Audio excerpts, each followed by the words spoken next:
el desarrollo de plantas como biofábricas, fijación biológica de nitrógeno en cereales, mayor eficiencia fotosintética en la transformación de plantas, carbono 3 a carbono 4. Esos son los avances científico-tecnológicos que se presentarán a futuro en el sector agropecuario y que se analizaron en profundidad en el Congreso de Apercido.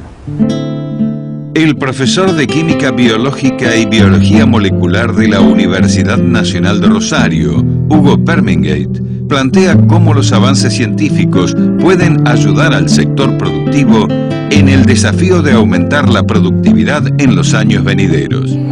La ciencia y la tecnología tienen un rol muy importante en este sentido porque pueden contribuir en la solución de las problemáticas del sector. Diría que esta contribución podemos dividirla en distintos ámbitos, en distintos aspectos. El primero de los aspectos es una cuestión que tiene que ver con el manejo agronómico de los sistemas productivos. Acá tenemos que resaltar el rol de la agricultura conservacionista, que incluye una serie de aspectos a su vez, entre los que se destacan las labranzas reducidas, la siembra directa entre ellas, la cobertura del suelo a través de los cultivos de cobertura, el manejo de los rastrojos, los cultivos de intersiembra, etcétera, el manejo integrado de plagas y de malezas, el control de la emisión de gases de efecto invernadero, el manejo del agua, etcétera, entre otros. Después tenemos cuestiones que tienen que ver con tecnologías que contribuyen a aumentar la productividad de las cosechas. Y entre estas tecnologías estamos en presencia de agrobiotecnologías. En este sentido contribuyen a objetivos como la mejora, la genética, la mejora de los cultivos, buscando objetivos o traits de resistencia a sequía, salinidad, a temperaturas extremas, a estrés oxidativo, objetivos de aumento de la eficiencia fotosintética de los cultivos, todo lo que tiene que ver con el uso de nutrientes, la absorción, la removilización de nutrientes dentro de los cultivos. Todo esto está regulado genéticamente y puede ser intervenido por ingeniería genética. ¿Qué podemos entender como biofortificación y cómo puede llegar esto a enfrentar el desafío de alimentar el mundo eficientemente? El mejor ejemplo se tiene en el conocido arroz dorado, donde se produce en arroz provitamina A para mejorar justamente esta deficiencia que tiene el arroz en betacaroteno. De igual manera hay objetivos como el aumento de aminoácidos esenciales deficientes en cereales, como la lisina, por ejemplo, o como la metionina en leguminosas, o como el mismo hierro en arroz. Otros objetivos pueden ser que tengan poco que ver con los sistemas productivos que nosotros conocemos hoy, pero que sí le agregan valor a las cosechas, como puede ser el uso de plantas como fábricas de algo de interés, las biofábricas, las plantas que actúan como biofábricas para producir vacunas, para producir compuestos de interés industrial, de interés farmacológico, etc. El capítulo de biocombustibles es otro capítulo importante dentro de lo que es la producción. Estábamos acostumbrados a tener al combustible como un insumo de la producción.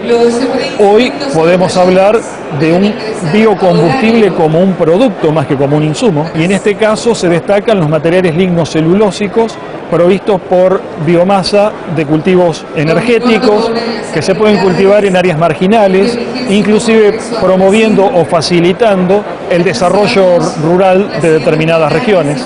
Y la agricultura de precisión es el otro gran capítulo que, además de todo lo ya conocido como es la agricultura por ambiente, los mapas de rendimiento, el ordenamiento territorial, etcétera, irrumpieron nuevas tecnologías como las nanotecnologías que ofrecen un potencial muy importante y con una aplicación dentro de unos años ya en manos del productor. Entre los temas en los que están trabajando, Permingate destaca los cambios en la fisiología de las plantas en pos de lograr un resultado específico. En este sentido, describe el impacto que tendría transformar plantas que por naturaleza son carbono 3 en carbono 4.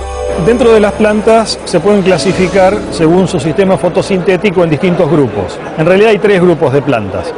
Plantas C3 son el trigo, la soja, el arroz, los cereales de invierno, el girasol. Plantas C4 son el maíz, el sorgo, el panicum. Dentro de las gramíneas se conocen como C4 algunas forrajeras que son más tropicales y que tienen una eficiencia fotosintética superior a la C3. porque o está muy limitado un proceso metabólico, un proceso bioquímico entre estas plantas, que es la fotorrespiración, es decir, en todas las plantas se fija el dióxido de carbono.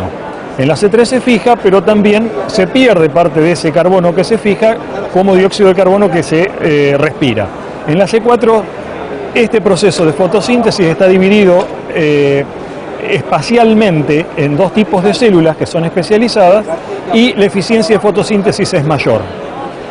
Existe un tercer grupo de plantas que se llaman plantas CAM, que es una sigla que viene del metabolismo ácido de las crasuláceas, que son los cactus, y que son plantas adaptadas a climas desérticos, donde la fotosíntesis no se da en diferencias espaciales entre las células, sino diferencias temporales, es decir, los estomas se abren de noche y de día permanecen cerrados para que la célula no se deshidrate, y entonces la fotosíntesis, o sea, el proceso fotosintético se da en distintos momentos en el día. En relación al uso de la ingeniería genética para mejorar la eficiencia fotosintética, de hecho este fue una de las primeras promesas de la biotecnología de plantas, pretendiendo que las plantas C3 tengan una eficiencia similar al de las plantas C4. Y esto se pensó tratando de introducir genes de las plantas C4 en las plantas C3, es decir, una conversión del ciclo metabólico C3, convertirlo a C4. Si bien también se han tratado de utilizar otros genes que no son de plantas C4 para mejorar las eficiencias fotosintéticas. Yo mismo me sorprendí encontrar un trabajo relacionado al tema en trigo, donde se obtuvo un trigo transgénico al que se le incorporó un gen de maíz, una fosfonolpiruvato carboxilasa de maíz. Es una enzima del ciclo C4 dentro del trigo. Y que en este caso lo que se vio en condiciones experimentales, esto está muy lejos de llegar al productor todavía, pero es un avance importante porque acá sí se vio un aumento de la capacidad fotosintética del trigo superior de un 40% respecto del trigo no transgénico, e inclusive en el rendimiento, que depende de los eventos de las plantas transgénicas cosechadas, varió entre un 25 y un 50% ese rendimiento en comparación con el trigo no transgénico. Lo otro llamativo de este experimento decía que la fotosíntesis C4 se desarrolla en células especializadas y en el trigo transgénico hay una suerte de simulación de células especializadas que se llama anatomía Kranz en términos técnicos, que son similares a la anatomía Kranz que tiene la hoja de maíz. Digamos, este es lo revolucionario del avance en el tema de eficiencia fotosintética en plantas. Uno de los capítulos interesantes sobre los que trabaja Permingate, junto a un grupo de científicos, es el de usar pastos naturales para producir biocombustibles. Pero como es una planta C4, es muy productora de biomasa. Entonces, el corte implicaría poder utilizar la lignocelulosa como producto fermentable.